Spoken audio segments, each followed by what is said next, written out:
Assalamualaikum warahmatullahi wabarakatuh. Untuk anak-anakku, berikut adalah materi PKWU untuk pertemuan pertama, yaitu terkait perencanaan usaha pengolahan makanan khas daerah yang dimodifikasi dari bahan pangan nabati dan hewani. Nah, berikut adalah kompetensi dasar dan indikator pencapaiannya. Intinya di sini kalian akan memahami bagaimana merencanakan usaha serta menyusun perencanaan usaha terkait pengolahan makanan khas daerah yang dimodifikasi bisa dari bahan pangan nabati atau bahan pangan hewani.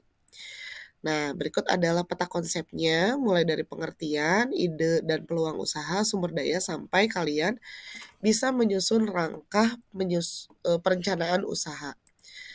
Nah, ini ya, Indonesia, kalian udah tahu bahwa Indonesia terdiri dari 38 provinsi yang di dalamnya ada beraneka ragam sumber daya alamnya. Pastinya bisa dimanfaatkan menjadi makanan tradisional, begitu ya. Nah, selanjutnya berikut adalah materi pembelajarannya ya. Untuk sekarang kalian sampai di sumber daya saja ya. Jadi dari 5 materi hanya 2 poin saja. Nah, berikut adalah arti dari modifikasi ya.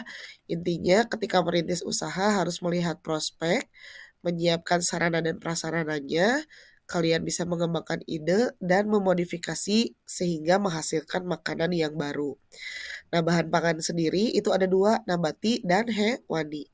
Apa sih yang dimaksud dengan modifikasi?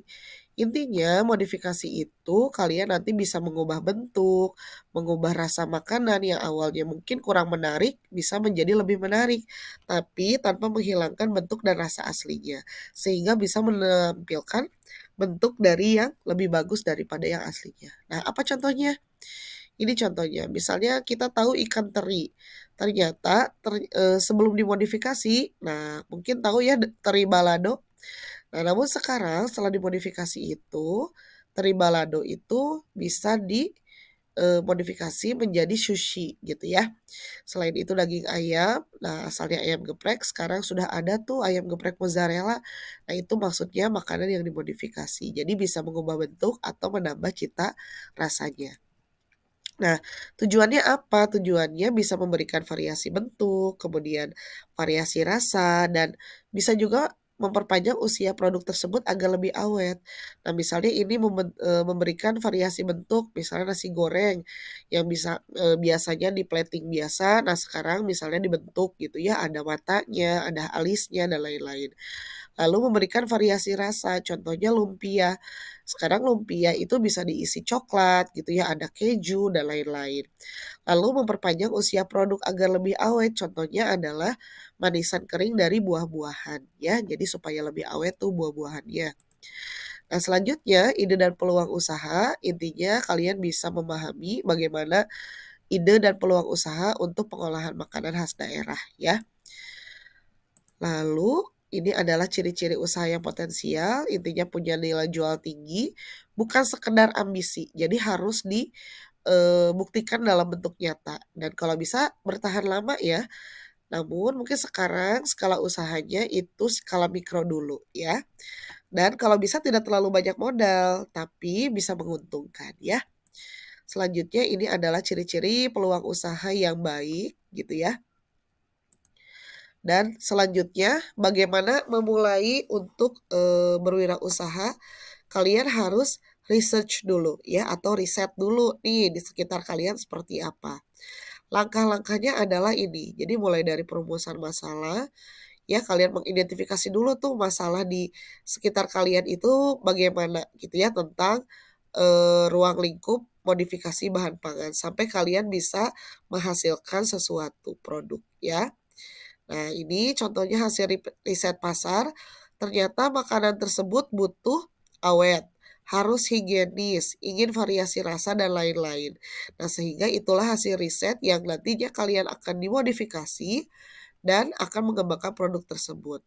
Lalu nanti terjadi atau kalian melaksanakan proses produksi, ya, proses produksi, lalu nanti mungkin ada modifikasi, ada kurang, atau ada kelemahannya dimodifikasi sehingga dihasilkanlah produk yang sudah optimal. Nah, ini contoh hasil risetnya ya. misalnya rendang gitu ya, selama ini banyak diminati kaum muda. Tapi gimana caranya diminati oleh seluruh kalangan? Nah, di sini ada yang bagian, 3, pengembangan produknya misalnya dibuat dengan atau dalam bentuk dendeng kering ya, itu kan anak bayi atau anak balita juga bisa makan, seperti itu ya. Selanjutnya untuk, menganalisis produk kalian, kalian bisa menganalisis, dengan cara SWOT ya, yaitu teknik analisis, terhadap lingkungan internal dan eksternal seorang wirausaha.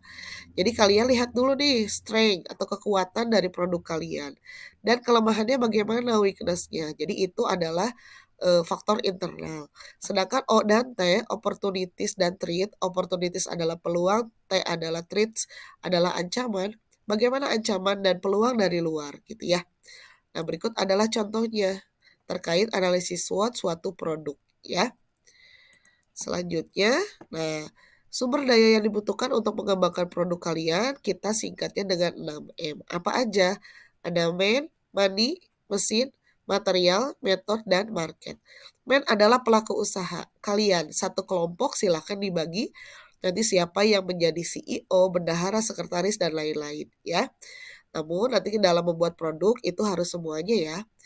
Lalu money, itu adalah, rincian biaya yang dibutuhkan untuk produk kalian. Jadi ada biaya tetap dan biaya tidak tetap, silakan dirinci. Misalnya mau membuat produk apa yang dibutuhkan, baik alat maupun bahannya ya, dan berapa harganya. Lalu mesin, mesin adalah alat-alat yang dibutuhkan untuk membuat produk kalian.